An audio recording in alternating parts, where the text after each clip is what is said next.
الحمد للہ والصلاۃ علی نبیہ وعلی آلہ واصحابہ المتأدبین بآدابہ، اما بعد فاعوذ باللہ من الشیطان الرجیم، بسم اللہ الرحمن الرحیم۔ وَإِذَا قُلْتُمْ فَاعْدِلُوا، صدق اللہ مولانا العظیم وبلغنا رسولہ النبی الکریم ونحن علی ذلک لمن الشاہدین والشاکرین والحمد للہ رب العالمین۔ ان اللہ ملائکتہ یصلون علی النبی یا ایھا الذین آمنوا صلوا علیہ وسلموا تسلیما۔ صلی اللہ علیہ نبی الامی وآلہ صلی اللہ تعالی علیہ وسلم۔ صلاۃ و سلام علیک یا رسول اللہ صلی اللہ علیہ وسلم۔ مولایا صلی وسلم دائما ابدا علی حبیبک خیر الخلق کلہم۔ معزز حاضرین سامعین، گزشتہ جمعہ کو میں نے سچی نیت اور بری نیت کے تعلق سے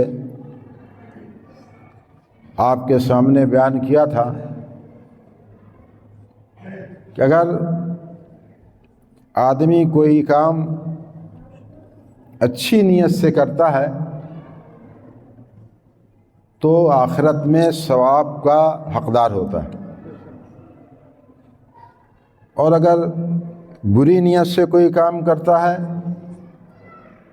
تو آخرت میں عذاب کا مستحق ہوتا ہے۔ اور نیت میں صدق ہے تو دنیا میں برکت ہی برکت، اور اگر نیت میں فساد ہے تو دنیا میں نحوست اور بے برکتی ہوتی۔ کام چاہے کتنا ہی اعلیٰ ہو، عبادت چاہے کتنی ہی اچھی ہو، مگر نیت اچھی نہیں ہے کچھ حاصل نہیں۔ جیسے نماز اعلیٰ افضل عبادت، اس نماز میں بھی اگر نیت اچھی نہیں ہے، نیت میں فساد ہے، کوئی ثواب نہیں، بلکہ قرآن تو ارشاد فرماتا ہے فَوَيْلٌ لِّلْمُصَلِّينَ الَّذِينَ هُمْ عَنْ صَلَاتِهِمْ سَاهُونَ الَّذِينَ هُمْ يُرَاءُونَ وَيَمْنَعُونَ الْمَاعُونَ۔ خرابی ہے کس کے لیے؟ قرآن کہہ رہا ہے نمازیوں کے لیے خرابی۔ ظاہر ہے نماز اعلیٰ عبادت، افضل عبادت، نماز دل کا نور، دل کا سرور، آنکھ کا نور، مگر کب؟ جب نیت اچھی ہو تب۔ نیت اچھی نہیں تو قرآن فرماتا ہے ایسے نمازیوں کے لیے خرابی ہے، تباہی ہے، بربادی ہے، جو اپنی نماز کو بھولے بیٹھے ہیں، جو دکھاوا کرتے ہیں۔ دیکھیے کتنی اچھی عبادت مگر نیت اچھی نہیں، قرآن فرما رہا ہے ہلاکت ہے، بربادی ہے، خرابی۔ تو کوئی بھی کام آدمی کرے نیت میں اچھائی اور سچائی ہونی چاہیے۔ آج کا جو دور ہے وہ مقابلہ کا دور ہے۔ فلاں نے اگر حج کیا ایک، دوسرا چاہتا ہے ہم دو کر لیں ان کے مقابلے، اور پھر آپ دیکھتے ہوں گے، پڑھتے ہوں گے، دیکھتے بھی ہوں گے اپنے محلے میں، پڑوس میں، شہر میں، اللہ نے پیسہ دیا تو عمرہ کو جانے والی کی تعداد بہت بڑھ گئی، عمرہ پہ عمرہ کر رہے ہیں۔ کہتے ہیں ہم نے 50 عمرہ کیا، ہم نے 40 عمرہ کیا۔ ظاہر ہے کیا تو، مگر ملا کیا؟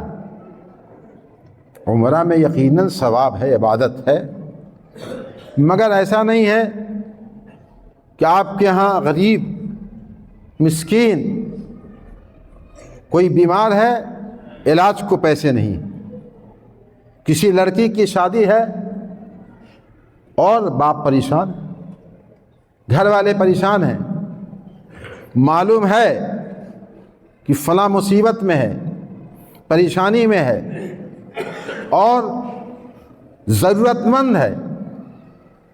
ظاہر ہے کہ اگر معلوم ہو جائے اور پھر آپ نے عمرہ کو چھوڑ کر کے اس کی مدد کر دیا جو لائق ہے اس کے، یقیناً عمرہ سے زیادہ ثواب ہے اس میں۔ مگر ہم ہیں، آپ ہیں، نہیں جان رہے ہیں فلاں غریب ہے۔ خود ہمارے علم میں بہت سے لوگ ایسے ہیں، بہت مجبور، بہت پریشان، چونکہ ہم لوگوں سے لوگ رابطہ رکھتے ہیں، فون کرتے ہیں، کبھی علاج کے لیے فون آ رہا ہے کہ حضرت پیسے نہیں ہیں، کبھی فون آ رہا ہے کہ لڑکی کی شادی کرنی ہے، پیسے نہیں ہیں، رابطہ رکھتے ہیں۔ مگر ہم لوگوں کی کون سنے؟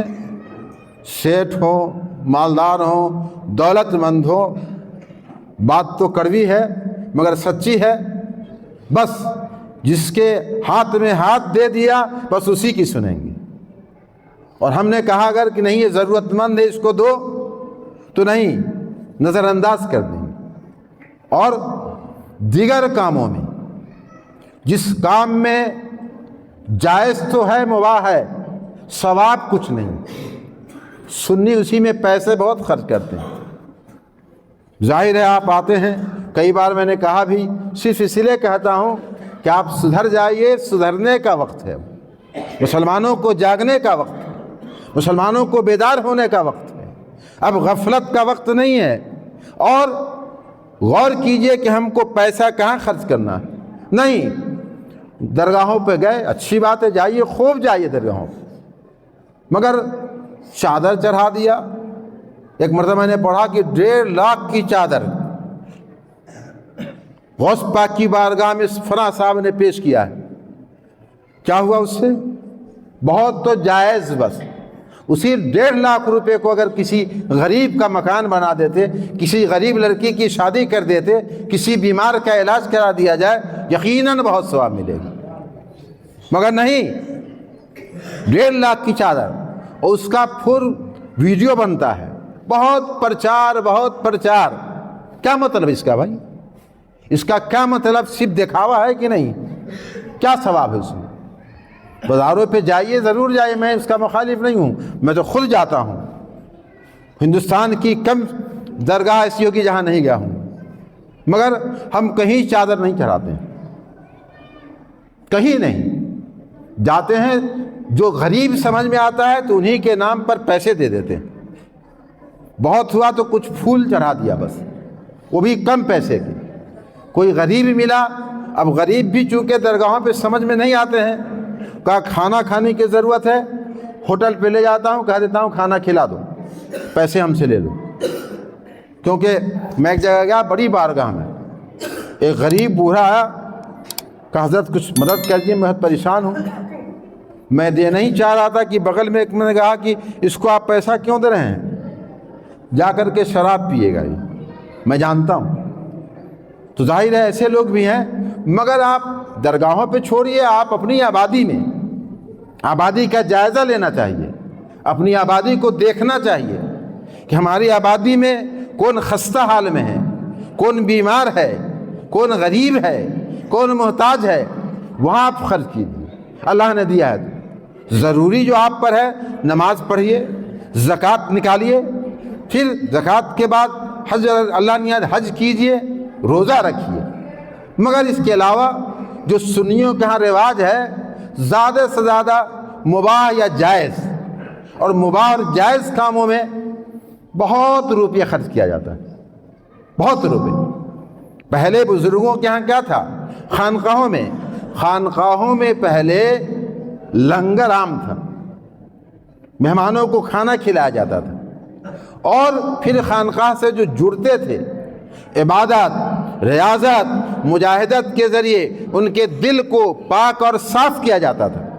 آپ دیکھیے، سب جا کر کے دیکھیے خانقاہوں کا کیا حال ہے، کہیں لنگر کا انتظام نہیں ہے، بہت کم خانقاہوں میں لنگر کا انتظام ہے۔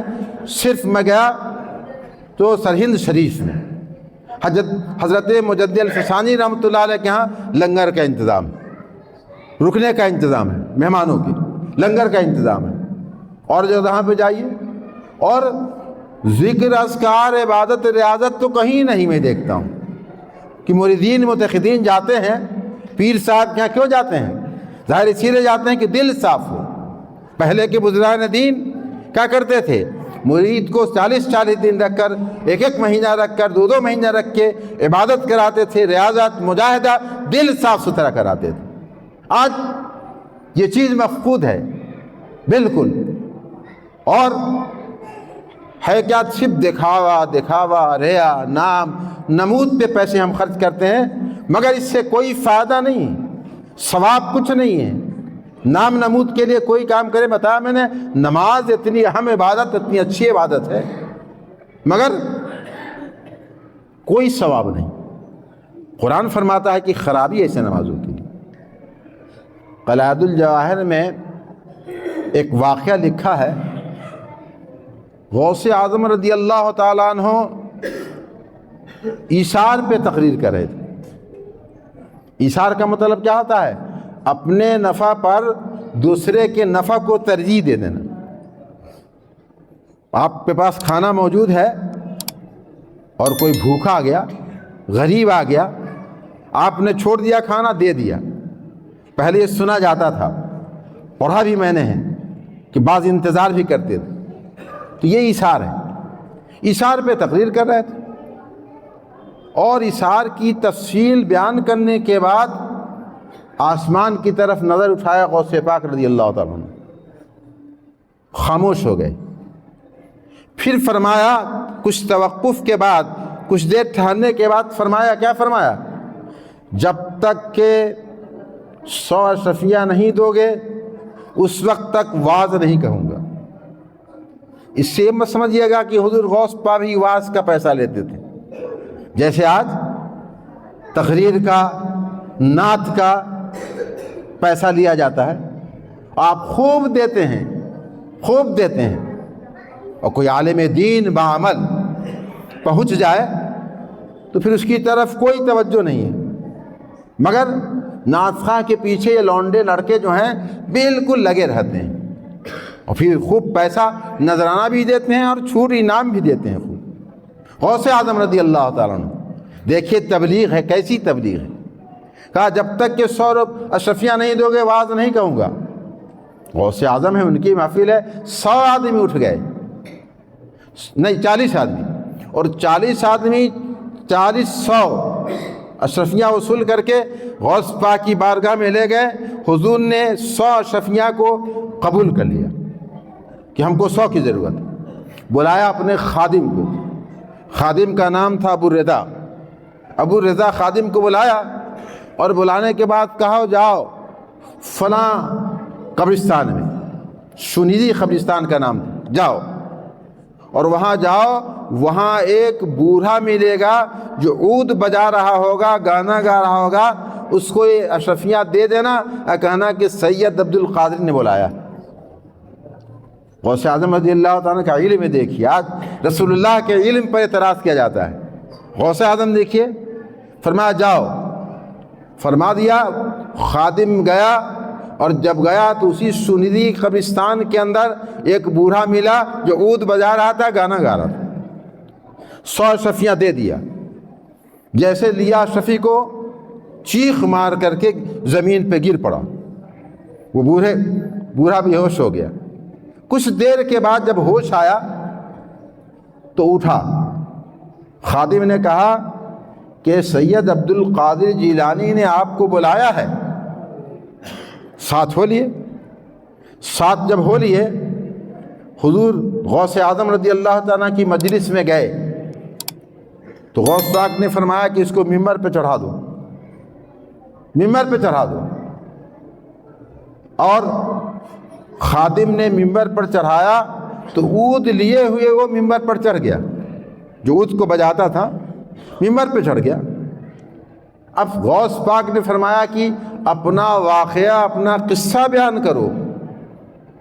اب توجہ دیجئے، بیان کیا کیا کہ میں بہت بہترین قوال تھا، پوری انسانیت میں بہت کامیاب تھا، جگہ جگہ بلایا جاتا تھا، بوڑھا ہو گیا ہوں، آواز میں دلکشی نہیں رہی، اب کوئی نہیں پوچھتا، کوئی نہیں بلاتا، تو میں نے یہ طے کیا، یہ فیصلہ کیا کہ اب تک تو زندوں کو گانا سنا رہا تھا، اب مردوں کو سناؤں گا، مردوں کو سناؤں گا۔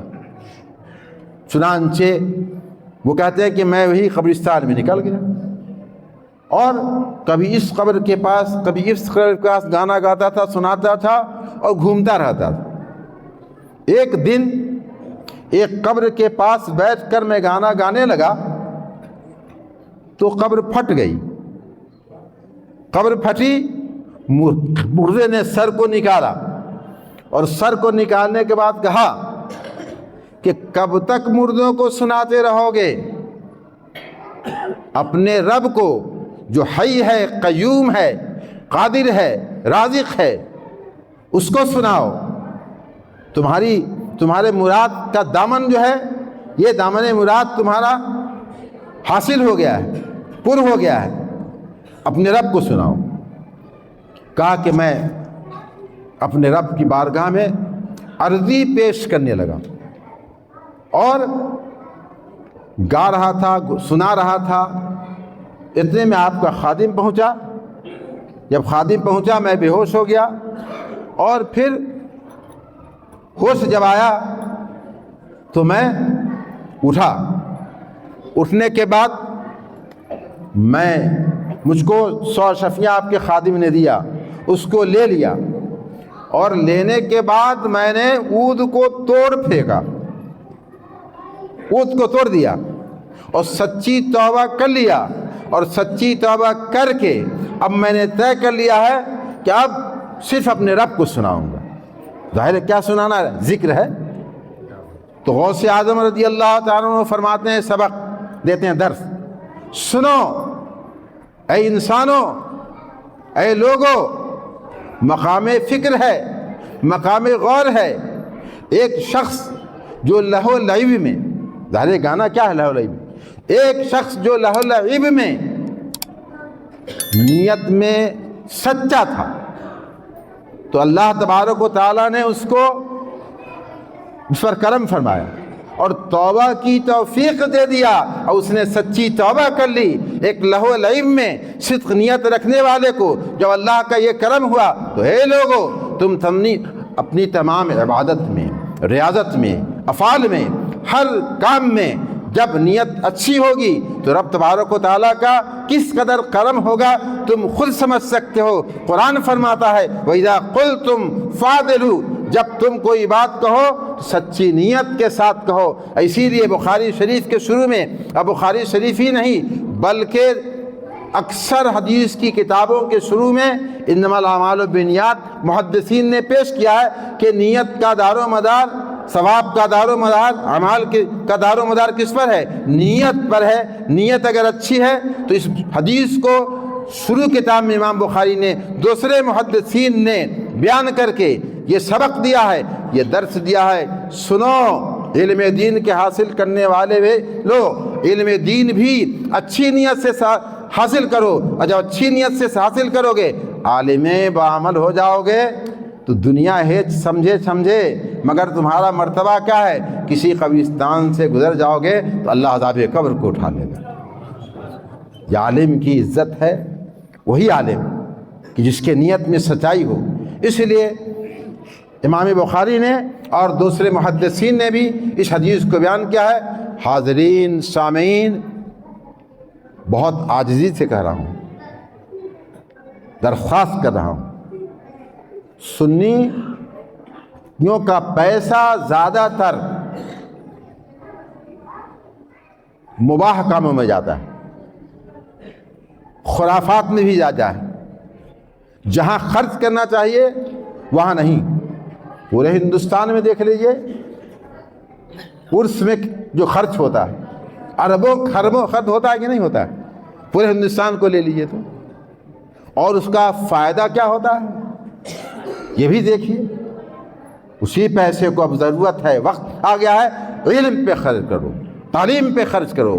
تعلیم پہ خرچ کرو گے، اپنے بچے کو، اپنے بچی کو علم دنیا دو اور علم دین دو۔ جب علم دنیا اور علم دین دونوں دو گے تو ہمارا بچہ یا ہماری بچی مرتدہ نہیں ہوگی۔ آج جو مرتدہ ہو رہی ہیں لڑکیاں، اس لیے کہ آپ نے صرف ان کو دینی تعلیم نہ دے کر دنیاوی تعلیم دیا، کالج بھیجتے ہیں، یونیورسٹی بھیجتے ہیں، وہیں معاشقہ ہو جاتا ہے۔ ظاہر معاشقہ جب ہو گیا تو غیر کے گھر چلی جاتی ہیں، افسوس کی بات ہے۔ اس لیے اب پیسے خرچ کرو تو دیکھ کے خرچ کرو کہ کہاں دینے میں زیادہ ثواب ہے اور کہاں ثواب کم ہے یا کہاں ثواب نہیں ہے۔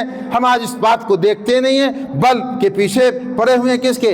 لوگوں کے، فلاں خرچ کر رہا ہے ہم اس سے زیادہ خرچ کریں۔ یہ نہیں دیکھ رہا کہ اس خرچ پہ ثواب کا ہے۔ اس لیے اللہ تبارک و تعالی ہمیں اور آپ کو سب کو ہدایت دے اور اچھے راستے پر چلائے، ہماری نیت میں مولا تبارک و تعالی صدق عطا فرمائے۔ طوفان نوح لانے سے کیا فائدہ؟ 2 بوند بھی کافی ہے، اے چشم اگر اثر کرے۔ وآخر دعوانا